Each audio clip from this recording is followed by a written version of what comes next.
Subscribe the channel for latest updates. Press the bell icon. Get ready for the dictation.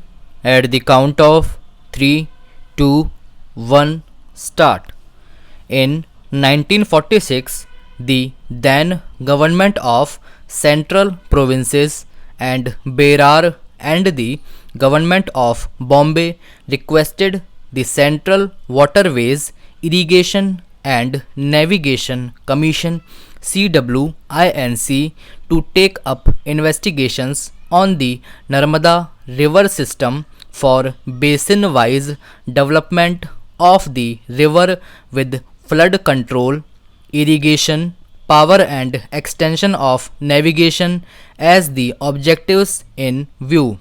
The study was commenced in 1947 and most of the sites were inspected by engineers and geologists who recommended detailed investigation for 7 projects.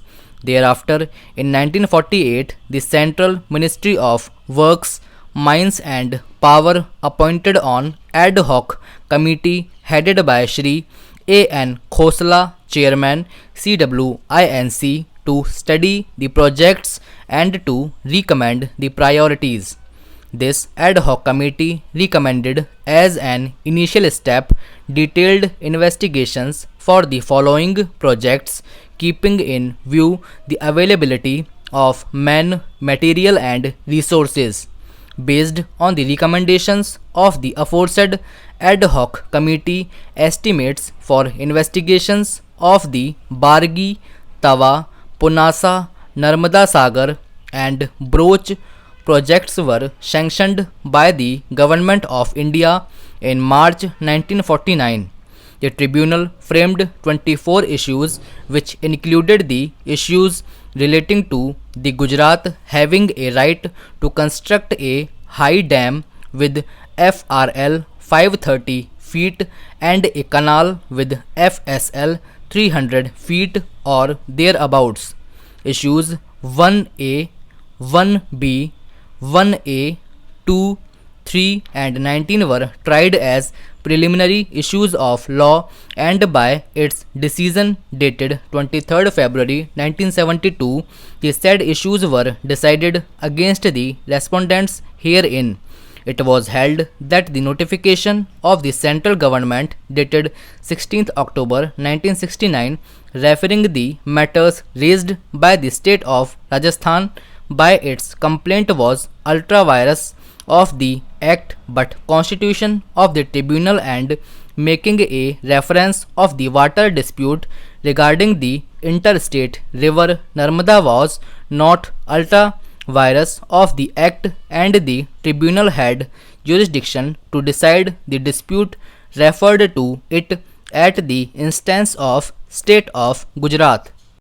It further held that the proposed construction of the Navagam project involving consequent submergence of portions of the territories of Maharashtra and Madhya Pradesh could form the subject matter of a water dispute within the meaning of Section 2C of the 1956 Act. Against the aforesaid judgment of the tribunal on the preliminary issues, the states of Madhya Pradesh and Rajasthan filed appeals by special leave to this court and obtained a stay of the proceedings before the tribunal to a limited extent. Therein, the Supreme Court directed that the proceedings before the tribunal should be stayed, but discovery, inspection and other miscellaneous proceedings before the tribunal may go on. The state of Rajasthan was directed to participate in these interlocutory proceedings. The present writ petition under Article 32 of the Constitution was filed by the Narmada Bachao Andolan to challenge the said decision. The petitioner argued that it was necessary for some independent judicial authority to review the entire project, examine the current best estimates of all costs, social, environmental, financial benefits and alternatives in order to determine whether the project is required in its present form in the national interest or whether it needs to be restructured, modified, that no work should proceed till environment impact assessment had been fully done and its implications for the project's viability being assessed in a transparent and participatory manner. This could at best be done only as a part of the comprehensive review of the project. This contention was partly supported by the state of Madhya Pradesh in so much as it also pleaded for reduction in the height of the dam so as to reduce the extent of submergence and the consequent displacement.